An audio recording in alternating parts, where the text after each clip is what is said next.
નમસ્કાર દોસ્તો, સ્વાગત છે તમારા બધાનું એલવાયટી મોટિવેશન યુટ્યુબ ચેનલમાં.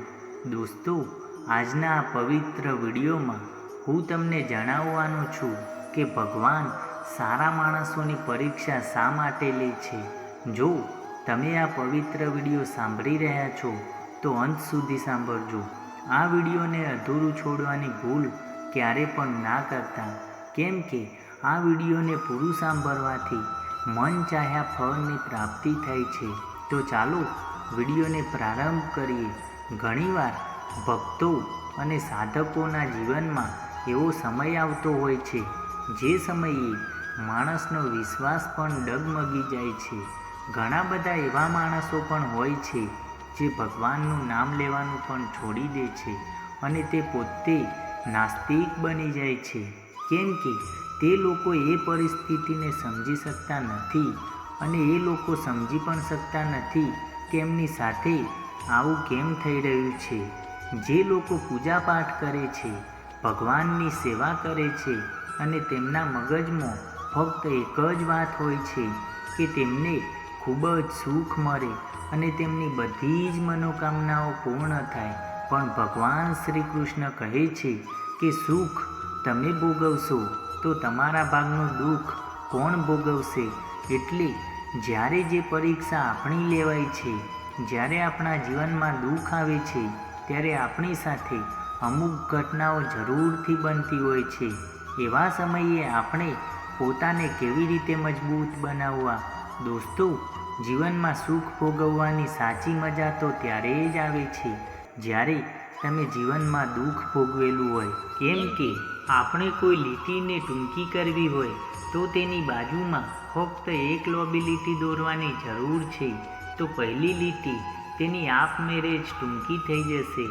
એવી જ રીતે જ્યારે આપણા જીવનમાં દુઃખ આવે છે, મુશ્કેલીઓ આવે છે, ત્યારે જ આપણને ખબર પડે કે સુખની અસલ વેલ્યુ શું છે.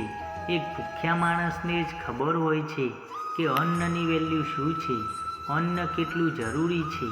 જેના શરીર ઉપર કપડાં ન હોય એ જ કપડાની અસલ વેલ્યુને જાણતા હોય છે. જેની પાસે ઘર નથી રહેવા માટે એ જ જાણી શકે છે કે ઘરની વેલ્યુ શું છે. એટલે જ દુઃખ જ્યારે આપણા જીવનમાં આવે છે ત્યારે જ સુખની વેલ્યુ અને તેનો અનુભવ થાય છે. આમ તો આ દુનિયામાં કોઈ એવો માણસ નથી જેને સુખ દુઃખનો અનુભવ ના થયો હોય. ભગવાન શ્રી કૃષ્ણ કહે છે સુખ અને દુઃખ એ બધુંય માણસોના કર્મો પર આધારિત હોય છે. આ દુનિયામાં કોઈ વ્યક્તિ એવા કર્મો પણ નથી કરી શકતો જેનાથી તેને ફક્ત સુખ જ પ્રાપ્ત થાય, અને કોઈ વ્યક્તિ એવા કર્મો પણ નથી કરી શકતો જેનાથી તેને ફક્ત દુઃખ જ પ્રાપ્ત થાય. પૂર્વજન્મોથી જ આ કાર્ય ચાલતું આવ્યું છે, એટલા માટે દુઃખ પણ ભોગવવું પડે છે અને સુખ પણ ભોગવવું પડે છે. કુદરતનો પણ આ જ નિયમ છે. જ્યારે આપણે પૂજાપાઠ કરીએ છીએ ત્યારે ભગવાન આપણી પરીક્ષા લે છે. ત્યારે આપણે આ બધી વાતોને સમજી શકતા નથી કે તેઓ આપણી પરીક્ષા શું કામ લે છે. અમુક લોકો પૂજા પણ એટલા માટે કરતા હોય છે કે એમના જીવનમાં ક્યારે પણ દુઃખ કે મુશ્કેલીઓ ન આવે. જો એમને ક્યારેક નાની એવી મુશ્કેલીઓ આવી જાય તો તેઓ સીધા જ ભગવાનને દોષ આપવાનું શરૂ કરી દે છે અને તરત જ ભગવાનને સવાલ કરવા લાગે છે, હે ભગવાન, હું તો તમારી દરરોજ પૂજા કરું છું, હું તો તમારો ખૂબ જ મોટો ભક્ત છું, તો પણ મારા જીવનમાં સમસ્યાઓ કેમ આવી રહી છે, મારે દુઃખોનો સામનો કેમ કરવો પડે છે. આ બધું સમજાવવા માટે ભગવાન શ્રી કૃષ્ણ એક કથા અનુસાર સમજાવે છે. એક વ્યક્તિ હતો જે ભગવાનની ખૂબ જ પૂજા કરતો હતો. એકવાર તેના પગમાં કંઈક વાગી જાય છે અને તેને ચાલવામાં થોડીક તકલીફ પડવા લાગે છે, અને તે બીજા દિવસે ભગવાનના મંદિરમાં જાય છે અને ભગવાનને દોષ આપવાનું શરૂ કરી દે છે. હે ભગવાન, હું તો તમારી દરરોજ પૂજા અર્ચના કરતો હતો, રાત દિવસ તમારું જ સ્મરણ કરતો હતો, તો પણ તમે મારું એક્સિડન્ટ કરાવી દીધું. એવું બોલ્યા પછી તે વ્યક્તિ પોતાના ઘરે ચાલી નીકળ્યો અને તે જ રાત્રે આ વ્યક્તિ સૂતેલો હોય છે ત્યારે ભગવાન શ્રી કૃષ્ણ તેના સ્વપ્નમાં આવે છે અને તે વ્યક્તિને એ એક્સિડન્ટનું પૂરું દ્રશ્ય બતાવવામાં આવે છે અને કહે છે કે આ કોઈ નાનું મામૂલી એક્સિડન્ટ ન હતું. આ એક ખૂબ જ મોટો ભયંકર એક્સિડન્ટ થવાનો હતો, જેમાં તારું મૃત્યુ નિશ્ચિત હતું. પણ ક્યોક ના ક્યોક તારા કર્મ, તારી પૂજા અર્ચના, મારું નામ આ બધું લેવાના કારણે આવડું મોટું એક્સિડન્ટ એક નાના એવા સામાન્ય અકસ્માતમાં ફેરવાઈ ગયું અને તને ફક્ત જરાક જ એવું પગમાં વાગ્યું છે. ત્યારબાદ એ વ્યક્તિ સમજી જાય છે કે ભગવાનને કારણે એ કેવડી મોટી સમસ્યામાંથી બહાર આવ્યો છે. એટલે દોસ્તો, જ્યારે પણ ભગવાન આપણી પરીક્ષા લે ત્યારે તે આપણને એના લાયક બનાવે છે કે આપણે આપણા જીવનમાં સફળ થઈ શકીએ. ભગવાન દુઃખને ક્યારે પણ ઓછું નથી કરતા અને ના તો આપણા જીવનમાંથી દુઃખોને હટાવે છે. દુઃખ તો આપણે આપણા જીવનમાં ભોગવવું જ પડે છે. દુઃખ તો આપણા જીવનમાં આવશે જ, પણ એ દુઃખો સામે લડવાની ક્ષમતા, એ દુઃખો સામે લડવાની શક્તિ આપણને ભગવાન ચોક્કસથી આપે છે.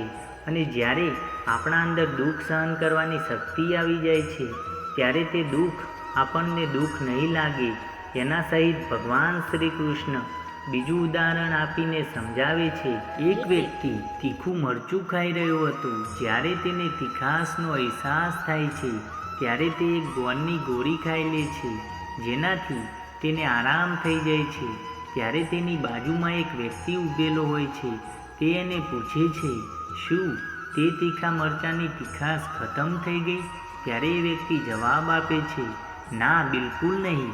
મરચાંનું તીખાપણું તો એટલું જ છે, પણ તે ગોળની ગોળીએ મને મરચાંના તીખાપણાને સહન કરવાની શક્તિ આપી દીધી, જેના લીધે મને જરાય એવું નથી લાગ્યું કે મેં તીખું મરચું ખાધું છે. દોસ્તો, આપણા જીવનમાં જે કંઈ પણ રોલ પ્લે કરે, આપણા જીવનમાં એનું જે પણ કાર્ય હોય છે, એટલી ભગવાન આપણને શક્તિ પ્રદાન કરી દે છે, જેનાથી તે દુઃખ આપણને દુઃખ લાગે જ નહીં. એટલા માટે દરેક માણસે ભગવાનને દોષ ન દેવો જોઈએ અને આપણા કર્મ ઉપર ધ્યાન આપવું જોઈએ. આપણી બધી બુદ્ધિ અને વિવેકનો ઉપયોગ કરવો જોઈએ. દરેક મનુષ્ય ભગવાનથી નહીં ડરે તો ચાલશે, પણ પોતાના કર્મોથી ડરવાની જરૂર છે. કેમ કે ભગવાન તો માફ કરી શકે છે, પણ તમારું કર્મ કદાપી નહીં. ભગવાન શ્રી કૃષ્ણ કહે છે, દરેક મનુષ્યએ તેના કર્મો સારા કરવા જોઈએ, કારણ કે ઉપર હિસાબ તમારા કર્મોનો થશે, તમારી કમાણીનો નહીં. જેવા તમારા કર્મો હશે તેવા જ સુખ દુઃખની પ્રાપ્તિ થશે. દોસ્તો, ઉમ્મીદ કરીએ છીએ આજનું આ વિડીયો તમને ખૂબ જ પસંદ આવ્યું હશે. વિડીયો પસંદ આવ્યું હોય તો વિડીયોને એક લાઈક અને ચેનલને સબસ્ક્રાઈબ જરૂરથી કરી નાખજો. ચાલો મળીએ આવા જ એક નવા વિડીયોમાં. ત્યાં સુધી જય શ્રી કૃષ્ણ. રાધે રાધે.